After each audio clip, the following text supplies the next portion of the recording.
Diamond Mac channel, welcome. Right, this video is a preview only of the new full instructional guide to make this toietmoi ring. Toietmoi, it's basically French for you and me, and we use it to describe rings with like two main stones, two featuring stones, and you can have more stones off them and do different things to sort of show them off, but essentially you've got two main stones. My design has smaller stones tapering down in size as they sort of sweep around it, so I almost called it, as I've seen it finished, it was reminding me of stuff I've seen in astrology, where you see like two stars or two galaxies, even like two black holes I've seen. They start to merge into each other and they sort of enter it into a spiral, and we got photos like that. But that is sort of what we got here, so I was tempted to call it neutrino ring or something like that. Anyway, basically it's a toietmoi ring. Yeah, full instructional guide. If you want to get access to see the video, you need to become a patron. So it's patron.com/diamondmouter. And you don't just get access to see this one, you get to see all the full instructional guides I've made. So it's like 30 odd videos now. Rings, earrings, pendants, like proper full guides where basically I'm making it and explaining what I'm doing and how you should do it and the tools I'm using, and that's what the video is. This one was quite complex, so this was like almost 3 hours long, this one. So quite a lengthy, in-depth one. It's a little bit advanced, perhaps intermediate jewelers. If you could do delicate solders, if you've soldered bits of wire before and you cut out collets, there's no reason why you can't have a go at making that. I'm certainly not going to tell people they can't do that. It's up to you to decide that, but basically if you can do delicate solders and you've got experience using pliers and stuff, have a go, why not?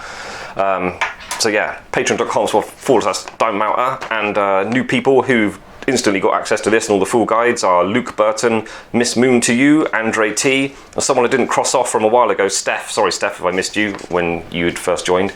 So yeah, thank you very much guys, appreciate all the patrons. Patrons make this channel possible to continue because YouTube doesn't pay anything anymore. I'm barely getting any more money from my YouTube ad revenue from when I first got monetized like 4 years ago. It doesn't budge. So yeah, patrons enable me to continue teaching what I know about making jewellery. So again, this video is like a little 5-minute preview only. Chopped out little sections of it so you get a feel for what the video is like, and if you want to join, there's a link in the description, patreon.com/diamondmouter. Okay, let's get into it. All round stones, and so I've got 8. That's 5, 4, 3, so they taper down in size. Going scoring all the way around it now, but I'm not cutting all the way around it. Gonna cut half out. We'll put a claw on, or 2 claws on, and then cut out the other half, and then put the last 2 claws on. What I've started doing recently is using my square collet punch, and then with a scriber, I just make sure that's flat in there, and then I just, from the corner, just score a little line, like that. And then I'll use my saw blade, just put it over the top, make sure I like how it's lining up corner to corner and then where my lines are, and I found that quite useful.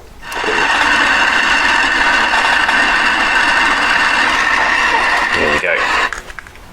Quite a lot of solder there on that side, and then this side, see that the bottom bezel, which is at the top of it because it's upside down, needs to pull through a little bit more. I'm going to remelt it and try and get the heat to pull it this way.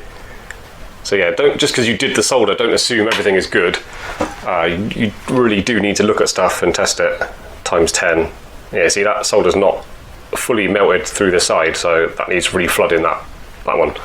Put it on your metal block, and then obviously with both claws off the same amount, everything should be, block is horizontal, vertical, you can see the claws should cross across the center, everything should be the same, and then turn it over, don't just do one side, turn it over, check it again, it should just sit nicely on all 4 sides and look good. Basically cut out the shape really roughly, and then I kind of hone in on more accuracy, more precision.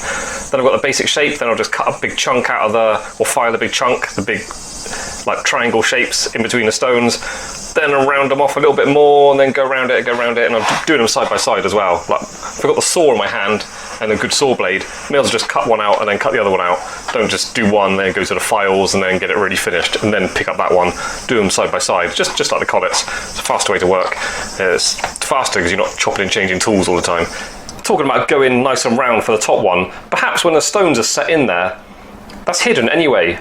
I reckon the most important edge to get really nice is the bottom of the lower half, because when the ring is finished, obviously you can just hold the ring upside down and see all that work. I think when you're making quite a big ring, you should consider the weight of it. Obviously it costs you more to create with the weight of the gold or platinum, but you don't want it being overly heavy as well. It doesn't have to be metal. Just everything's soldered together nicely. It should be really rigid, strong structure. You don't need to rely on the actual gauge of the metal if you make it correctly. Oh. A little bit narrow. Watch this, you might already know this. I've done it before on my channel. You can sharpen these paper discs. Just the edge. It just takes the edge off. That edge is very delicate. It's obviously just a thin bit of paper, but as long as I don't hit it or anything, it should be good.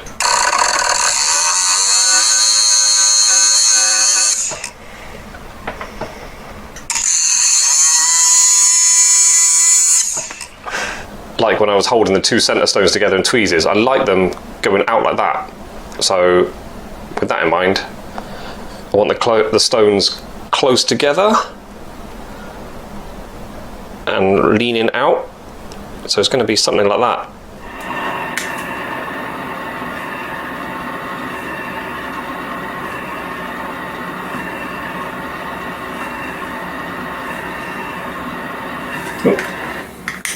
Turn that end out even more. So I'll go back to my parallel pliers if I hold it just there.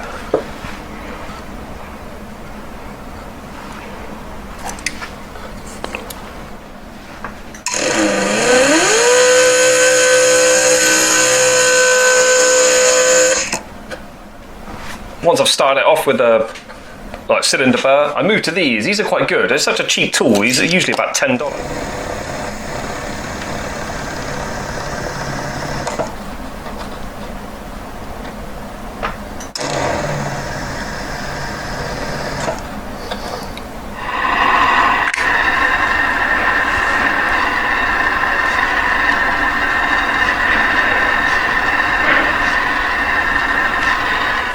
If you're working with something more delicate, aquamarines, emeralds, opals, tanzanites, stuff like that, ideally all the polishing's sort of 90-95% done, and after setting you've just got to give it a very little bit of attention just to go over the claws and stuff where they've been marked from setting, because when you've got delicate stones in, you don't want to be having to really fight with it on the polishing motor.